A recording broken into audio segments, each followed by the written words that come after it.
사랑하는 자들아, 내가 새 계명을 너희에게 쓰는 것이 아니라 너희가 처음부터 가진 옛 계명이니 이 옛 계명은 너희가 들은 바 말씀이거니와 다시 내가 너희에게 새 계명을 쓰노니 그에게와 너희에게도 참된 것이라.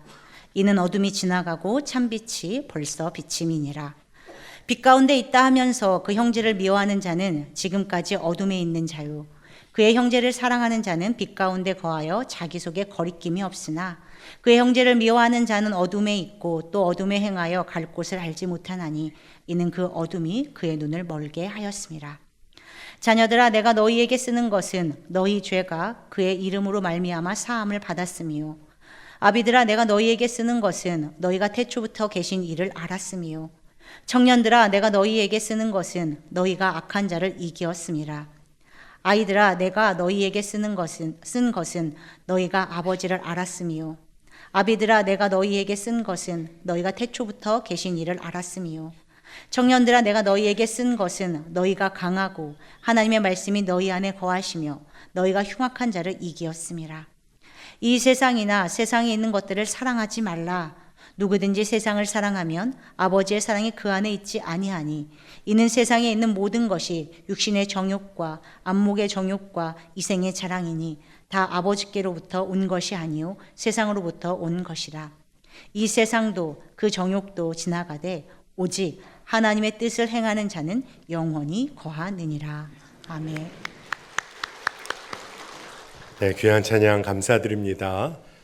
정말 하나님을 찬양하고 주께 영광 돌리는 것이 우리의 기쁨인 줄로 믿습니다. 오늘 저희가 창립기념주일로 예배드리는데 지금까지 주님이 하신 일이 놀랍습니다. 매화교회 세우시고 여기까지 은혜로 이끄셨는데 이제 앞으로 주님이 이끄실 일이 더 놀라울 줄 믿습니다.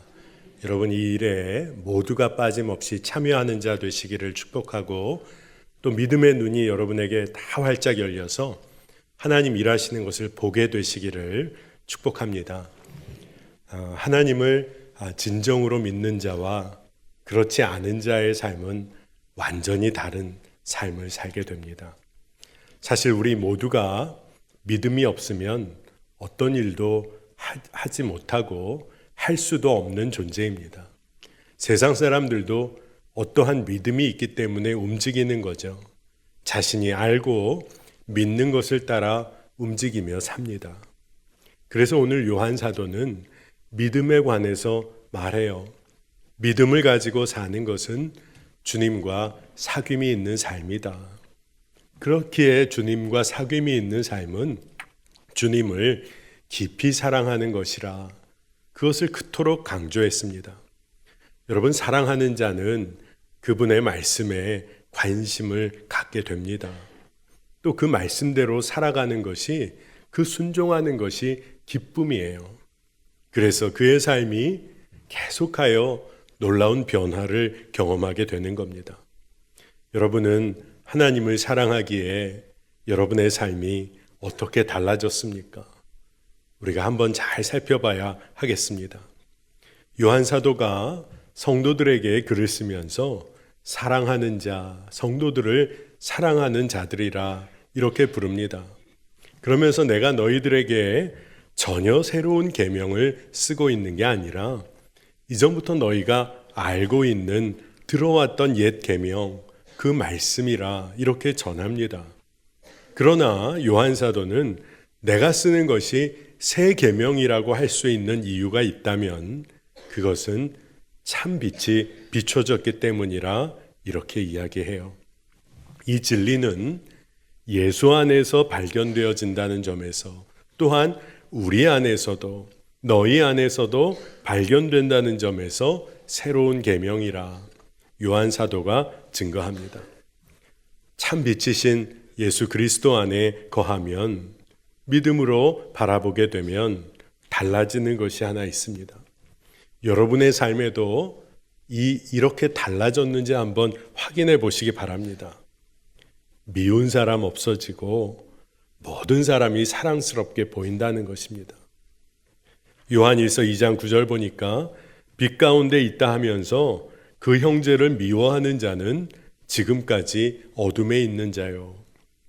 형제 자매를 사랑하는 자, 빛 가운데 거하면서 그가 사랑하며 사는 삶에 전혀 어떠한 꺼리낌도 없다고 증언하고 있어요. 그러니 여러분, 두렵고 떨리는 말씀입니다.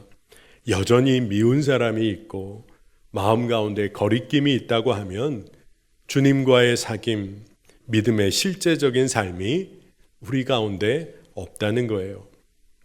그렇다면 왜 이렇게 우리에게 미운 사람 여전히 많은 겁니까? 여전히 우리가 어둠 안에 거하고 어둠이 눈을 가리기 때문이라고 오늘 말씀이 증언해요. 요한 1서 2장 11절을 보니까 그의 형제를 미워하는 자는 어둠에 있고 또 어둠에 행하며 갈 곳을 알지 못하나니 이는 그 어둠이 그의 눈을 멀게 하였음이라. 여러분, 어둠이 눈을 가렸다. 이게 무슨 의미일까요? 세상의 흐름이, 세상의 영이 우리의 마음과 생각을 막고 흔들어 놓고 있다는 겁니다. 우리 눈을 가리운다는 의미예요. 고린도후서 4장 4절에서는 이렇게 얘기합니다. 그 중에 이 세상의 신이 믿지 아니하는 자들의 마음을 혼미하게 하여 그리스도의 영광의 복음의 광채가 비치지 못하게 함이니 그리스도는 하나님의 형상이니라. 그리스도의 복음의 빛이 비춰지지 못하도록 세상이 우리를 무너뜨리는 방법 중에 방법이 있다면 그 하나가 미워하며 사랑하지 못하도록 하는 그런 것이라, 그런 마음이 들었어요. 여전히 미워하고 용납하지 못하는 그런 일이 우리 가운데 있다면 주님의 빛 가운데 우리 자신의 모습부터 살펴야 하겠습니다. 그래도 미워할 만한 일을 저지른 사람은 어떻게 합니까? 많은 사람들이 묻습니다. 그 사람은 진짜 미워할 만한 일 저질렀는데요. 여러분, 잘못된 일을 한 사람은 그의 정당하게 정말로 그 책임 감당하고 분명히 져야 합니다. 그러나 사람 계속 미워하는 일을 멈춰야 한다는 거예요. 왜냐하면 우리가 누군가를 사랑하지 않고 미워하는 일에 몰두하다 보면 주님의 마음과 뜻을 놓치기가 쉬워요. 그럴 수밖에 없잖아요. 사랑하지 않고 미워하는 가운데 삶을 살다 보니 주님의 마음과는 멀어집니다. 그리고 악한 세상의 방식을 우리도 모르게 따르게 돼요. 우리의 마음이 굳어져 갑니다. 두려운 일이에요. 그럼 어떻게 빛 가운데 거하고 사랑하며 미워하는 삶에서는 떠날 수가 있는 걸까요? 우리가 십자가 바라봐야 하는 이유입니다. 그래서 요한 사도가 계속 믿음에 관해 이야기하는 거예요. 자녀들에게, 청년들에게, 아비들에게 증언하는데 이것은 전 세대를 아울러 모두에게 간절히 말한다는 의미입니다. 요한 사도가 강조하는데 빛 가운데 거하며 사랑하는 삶 사는 그 삶에 분명한 변화가 있다. 아주 강력하게 증거해요. 어떤 변화입니까? 오늘 말씀을 보니까 예수로 인하여 그 죄사함의 역사를 경험했고 태초부터 계신 하나님 아버지를 이미 알게 되었고 그리고 하나님의 말씀이 우리 안에 거하기에 악한 권세를 이미 이기게 되었다. 이겼다. 이게 변화예요. 이미 이루어진 진리에 관해서 선포하고 있는 겁니다. 그러니 오늘 요한 사도가 우리에게 이렇게 간절히 말하고 있는 이 진리가 우리 삶을 이끄는 방향키와도 같아요. 이거 놓치고 살면요, 어떤 삶이 일어날까요? 죄 가운데 여전히 거하고 하나님과의 관계는 끊겨버리고 세상의 악한 권세에 종노릇하며 사는 겁니다. 그러나 은혜인 것은 우리에게 빛이 비추었다는 거예요. 놀라운 은혜의 말씀입니다. 빛 가운데 거하며 사랑하는 삶, 다시 말해서 믿음의 온전한 삶을 살기 시작하니까 달라진다는 거예요. 여러분, 허물과 죄로 죽었던 우리였어요. 그런데 십자가 사랑으로 죄로부터 구원의 은혜를 얻게 됩니다. 그 사랑 경험한 사람이라면 미워하며 살 수 없는 거죠. 어떻게 우리가 미워할 수 있는 자일까요? 요한일서 2장 12절에는 자녀들아 내가 너희에게 쓰는 것은 너희 죄가 그의 이름으로 말미암아 사함을 받았음이요. 진짜 그렇습니다. 나 같은 사람도 용서받았는데 그저 감격이고 감사한 거죠. 십자가 예수 그리스도의 그 완전한 사랑이 온전하게 믿어지면, 구체적으로 누려지고 느껴지면요, 우리 삶은 달라질 수밖에 없어요. 사람들을 대하는 마음의 폭이 넓어집니다. 품어지는 거예요. 빛 가운데서 형제자매 사랑하고 어둠에 있지 아니한 자는 오늘 말씀 13절 14절에 계속 반복해서 강조하는데, 하나님을 진정으로 아는 자고 세상의 악한 자들을 이겼다. 계속해서 요한 사도가 강조해요. 여러분 한번 생각해 보십시다. 십자가 죄사함의 은혜를 온전히 누리게 되니까 하나님과의 막힌 담이 허물어졌어요. 관계가 회복됐습니다. 주님과 구체적으로 사귐이 있으니까 세상의 죄악은 이제 멀리하게 돼요. 주님과의 관계가 회복되니까 악한 권세가 도전을 해와도 어떻게 하면 됩니까? 그저 내가 사랑하는 그 주님께 그 문제 맡겨드리면 되는 거예요. 삶이 완전히 달라지는 것입니다. 어느 목사님께서 쓰신 짧은 글을 봤습니다. 그 목사님께서 시편 37편을 묵상하다가 놀라운 체험을 하셨다는 거예요. 시편 37편 1절을 보니까 악을 행하는 자들 때문에 불평하지 말며 불의를 행하는 자들을 시기하지 말지어다. 이런 말씀이 나와서 묵상을 했는데 계속 말씀을 묵상해 내려가다 보니까 10절에 가서는 잠시 후에는 악인이 없어지리니 내가 그곳을 자세히 살필지라도 없으리로다. 그래서 이 말씀을 묵상했는데, 악을 행하는 자가 눈앞에서 다 사라진다. 약속의 말씀인 것은 머리로는 알겠는데 믿어지지가 않아서 믿어지지 않는 약속이구나. 그런 생각을 하던 차에 이 약속이 목사님께 정말로 이루어지는 경험을 하셨다는 거예요. 그래서 그 목사님께서 이렇게 쓰셨습니다. 어느 순간 주변을 아무리 자세히 살펴봐도 악인이 눈에 띄지 않는 것입니다. 미운 교인이 다 사라진 것입니다. 그때가 어떤 때일까요? 실제로 주변 사람들이 다 착해져서일까요? 그렇지 않습니다. 제 마음이 은혜로 충만했기 때문입니다. 여러분 진짜 그렇습니다. 우리가 빛 가운데 거하고 사랑하며 살기 시작하면 달라져요.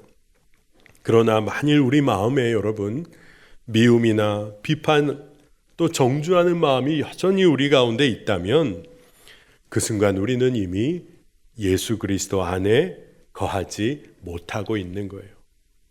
근데 여러분 이게 정말 큰 일이 벌어진 것을 알아야 합니다. 빛 가운데 거하지 못하니 앞이 안 보이는 거예요. 근데 그 채로 달려가고 있다고 여러분 생각해 보십시오. 그러면 넘어지는 거죠. 그러므로 십자가 은혜 안으로 돌아와 거해야 합니다. 빛 가운데 거해야 하는 거예요. 여러분 하나님과 사랑에 빠진 사람의 그 눈으로 보면 미운 사람 다 사라지고 또한 악한 사람 보이지를 않는 거예요. 그러나 여러분 오해를 하지 마세요. 악한 문제를 그저 좋게 넘어가자는 얘기 아닙니다. 악인과 악한 문제를 다뤄야 해요. 그러나 그 문제를 다루다가 우리 마음에 사랑이 사라지고 굳은 마음이 생기는 것만큼은 경계해야 한다는 것입니다. 여러분 세상을 사랑하며 사는 사람 빛 가운데 거하는 거 멀리하게 돼요. 세상 사랑하며 사는 사람 하나님 사랑하는 일과는 거리가 멀어집니다. 이에 대해서 오늘 말씀은 요한일서 2장 15절에 이렇게 말해요. 이 세상이나 세상에 있는 것들을 사랑하지 말라. 누구든지 세상을 사랑하면 아버지의 사랑이 그 안에 있지 아니하니. 요한 사도가 너무나 정확하게 지적하고 있는 겁니다. 그래서 세상 사랑하지 말고 하나님 사랑해야 한다. 이 이야기 간절히 전하는 거예요. 여러분, 우리는 창조될 때부터 하나님 사랑하고 이웃 사랑하는 삶으로 부름 받았어요. 그런데 우리가 세상 사랑하며 사니까 모든 문제가 생기는 겁니다. 그런데 그렇게 문제가 생겨도 그럼에도 불구하고 육신의 정욕, 안목의 정욕 채우려고 살아요. 또 이생의 자랑 이루기 위해서 세상을 더 끔찍하게 사랑하며 삽니다. 왜 그렇게 세상 사랑하며 사는 걸까요? 우리 모두에게는 지독할 정도로 자기 자신을 사랑하는 죄의 경향성이 우리 가운데 있어요. 그게 원죄라고도 말하는 것입니다. 자신의 이기적 욕구를 채울 수 있다고 하면 어떤 비난을 받더라도 그 일 하려고 하는 것이 우리의 본성이에요. 여러분, 한국교회가 많은 세월 믿음 오랜 시간 믿음 가져왔다고 하는 분들 중에서 율법적인 신앙생활에 익숙해져서 외적인 거룩함 형식 강조하고 그리고 주변 사람들 판단하고 정죄하는 일들이 꽤 있었어요. 더 나아가서 그렇게 말씀 지킨다고 하면서 믿음의 공동체를 갈라놓기도 했습니다. 한국교회의 아픈 역사기도 해요. 그런데 오늘 요한 사도는 외적으로 말씀 지키는 삶이 아니라 주의 사랑 그 빛 가운데 거하며 사랑하고 품으며 사는 것이 얼마나 중요한지를 전하는 거죠. 여러분, 하나님의 율법, 말씀을 강조하고 지키는 삶은 중요합니다. 그런데 어느 순간 그 말씀과 계명을 잘 지키고 있는 나 자신을 사랑하고 있는 것은 아닌지, 그렇게 잘하고 있는 나를 드러내고 있는 것은 아닌지를 살펴야 해요. 노력하고 열심을 내어서 말씀대로 살려고 하는 게 얼마나 귀한 것입니까? 그러나 그런 나 자신이 인정받고 그런 나 자신을 드러내고 싶은 거, 이게 우리의 본성일 때가 있어요. 여러분, 하나님을 사랑하는 모습 같지만 지독하게 자기 사랑을, 자기 자신을 사랑하고 있는 모습인 것입니다. 그러나 새 계명이 주어졌는데 참빛이신 예수님이 우리 가운데 찾아오셨다는 거예요. 이제 내가 노력하며 애쓰며 말씀 지키는 삶이 아니라 내 안에 찾아오신 예수님으로 인해서 나로 하여금 그분이 사랑하게 만들어 주신다는 거예요. 나로 하여금 하나 되게 하는 일에 참여하도록 이끌어 주시고 나로 하여금 악한 길을 떠나 의의 길 걷게 하신다는 겁니다. 그러니 이전에는 내가 어둠에 거한 삶이었는데 이제는 빛 되신 주님 안에 거하니까 이끄심을 받게 된다는 거예요. 우리가 주님과 사랑에 빠진 관계, 하나님을 온전히 사랑하며 사는 삶 살기 시작하면 더 이상 나를 위해 살지 않고 주님 향하여 주를 위한 삶 삽니다. 그게 기쁨이 돼요. 삶의 방향이 분명해집니다. 사도 바울은 고린도후서 5장 14절 15절 이어볼 때 이렇게 그 삶의 방향을 이야기했어요. 그리스도의 사랑이 우리를 강권하시는도다. 그가 모든 사람을 대신하여 죽으심은 살아있는 자들로 하여금 다시는 그들 자신을 위하여 살지 않고 오직 그들을 대신하여 죽었다가 다시 살아나신 이를 위하여 살게 하려 함이라. 아멘. 이제는 삶의 방향이 완전히 달라진 거예요. 그리고 삶의 방향이 분명해진 것이죠. 그리스도의 사랑이 누려지고 그분과의 사귐이 분명해지니까 이제는 하나님 사랑, 이웃 사랑하기 위해서 세상의 것들을 지혜롭게 사용하며 살게 됩니다. 세상에 묶여 사는 게 아니라 세상의 모든 것을 부인만 하며 사는 게 아니라 세상 속에 있는 것들을 책임 있게 사용하면서 하나님을 사랑하는 데 사용하는 거예요.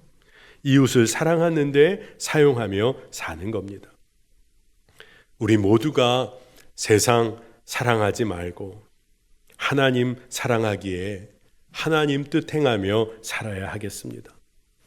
많은 사람들에게 세상 사랑하지 말라 이런 이야기를 하고 또 우리가 들을 때면 아마 마음이 무거우실지 몰라요. 어떤 분들은 무슨 낙으로 사나, 세상의 것들 다 포기하고 어떻게 그렇게 사나, 그런 마음 드실지 몰라요. 그런데 여러분 한번 생각해 보시길 바랍니다. 부부관계를 생각해 보면 부부관계는 다른 이들과의 관계와 비교해 보면 배타적인 관계예요. 신랑이 신부를 참 사랑합니다. 그러면서 그래, 그런데 이 사람도 저 사람도 사랑하면 안 될까? 여러분 말이 되나요? 그럴 수는 없는 거잖아요. 신부가 신랑을 사랑하면서 그러면서도 이 사람 저 사람에게 관심을 갖는다. 그건 아니잖아요. 우리가 하나님을 사랑하고 세상 사랑하지 않는 삶이 어떤 의미인지를 깨달아야 합니다. 여러분, 세상을 사랑하지 말라. 이게 부담처럼 들리시나요? 이거는 정말 사랑하는 사람에게 해주는 이야기예요. 아버지가 탕자에게 세상 사랑하면 안 된다. 이 말을 아들에게 할 때 그 마음에는 간절한 애끓는 사랑이 담겨 있는 거예요.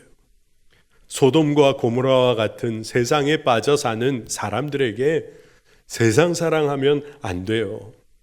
그렇게 말할 때 애통한 사랑이 담겨 있는 것입니다.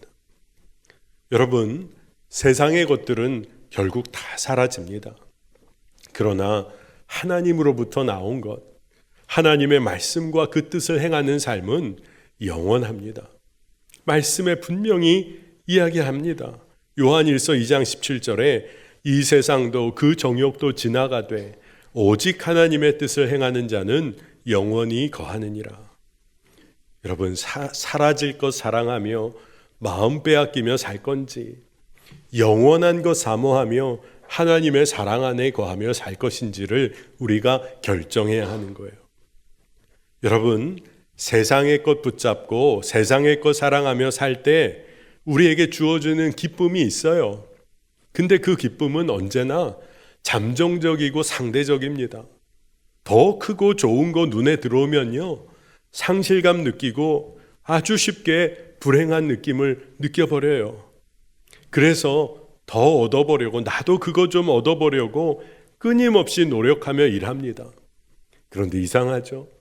그렇게 애쓰는데 기쁨을 다 잃어버리게 돼요. 그렇게 내 것 붙잡으려고 하니까 주변 사람들과의 관계 다 무너집니다. 가정 안에서조차 사랑하며 섬기는 삶이 사라지기 시작해요. 그러나 하나님 사랑하는 삶, 빛으로 오신 예수 그리스도의 십자가 사랑 붙들고 사는 그 삶, 하나님 사랑하는 게 기쁨이 되고 이웃 사랑하는 게 기쁨이 되는, 결국 우리 삶을 완전히 새롭게 바꾸어 놓습니다. 여러분, 지금까지 여러분 여기까지 오셨어요. 여러분의 인생 지금까지 와서 되돌아보니까 여러분 주변에 여러분에게 뭐만 남아 있습니까? 여러분에게 무엇이 진짜 남아 있는지를 보셔야 돼요. 결국 사랑한 것만 여러분에게 남아 있지 않습니까? 여러분 자녀들 잘 되라고 그렇게 가르치고 애쓰고 지원하고 그렇게 했어요. 여러분 뭐만 남아 있나요? 사랑으로 가르치고 품어준 것만 자녀에게 남아 있는 겁니다. 그래서 사랑은 기억될 뿐만 아니라 늘 우리 삶에 새로운 힘과 소망을 주는 거예요. 여러분, 빛 되신 주님 안에 거하면서 주님만 사랑하면서 또 이웃 사랑하고 그런 기쁨과 감사 여러분 누리시기를 축복합니다. 여러분, 오늘 말씀을 우리가 두렵고 떨리는 마음으로 꼭 기억할 것이 있어요. 빛 가운데 거한다고 하면서도, 주님 안에 거한다고 하면서도 형제 자매를 미워하는 자는 어둠에 있는 자라 했습니다. 여러분, 이제 설 명절 연휴가 사실은 시작이 됐죠. 여러분, 실전편입니다. 가족들 다 모일 거죠. 그렇게 마음에 안 들었던 가족까지 다 모일 거죠. 가장 가까운 가족들부터 여러분 품어보시기를 바랍니다. 내 사랑으로, 내 마음으로는 불가능할지 모르지만 내 안에 찾아오신 주의 사랑으로 끝까지 품고 사랑해 보세요. 어떤 일이 벌어지나 한번 보세요. 속으로는 원망하고 미워하면서 겉으로는 괜찮은 척 하려니까 시간 내내 힘든 것 아닙니까? 근데 주님의 사랑으로 한번 품어보는 거예요. 결국 그것이 여러분을 풍성한 기쁨으로 이끌어 줄 것입니다. 지난 수요일에 또 매화교회는 속회 편성이 또 새롭게 됐어요. 물론 조금 바뀐 부분도 있고 또 어떤 분들은 그대로인 분도 계시겠지만 사랑만 하고 품어낼 수 있는, 연합할 수 있는 실전편이 또 시작이 됐어요. 여러분, 주님 안에서 연합하고 서로 기도해주고 사랑하며 살 때 주님의 그것이 주의 계획이기 때문에 주의 안에 거하는 은혜가 풍성해지는 것입니다.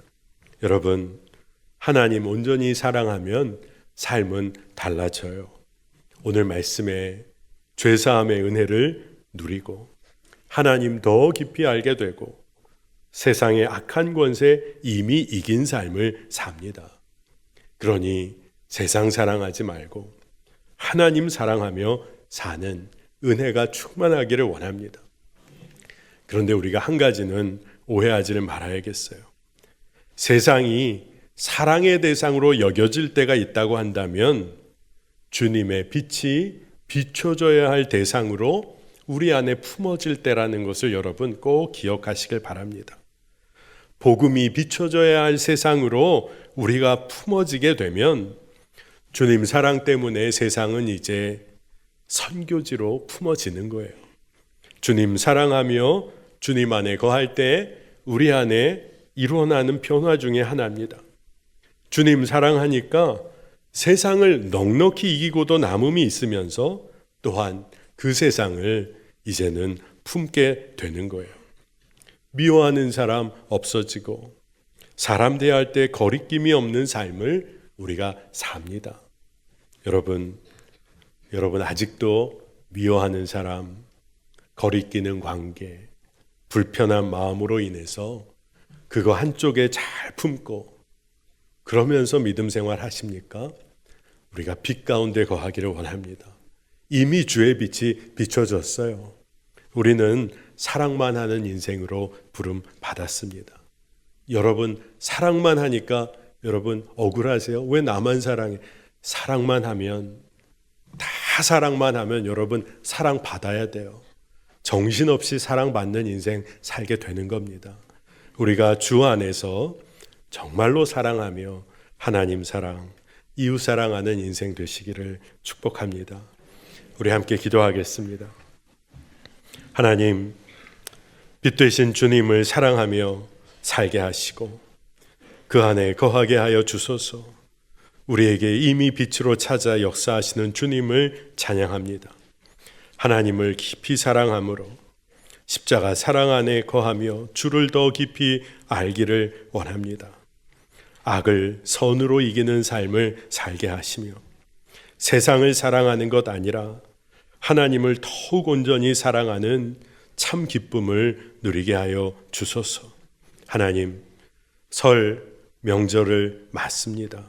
우리 안에 주의 사랑으로 충만히 채우셔서 품어내고 사랑하고 함께 기뻐하는 은혜의 역사가, 말씀을 이루어내는 역사가 우리 모든 가정 위에 임하게 하여 주옵소서.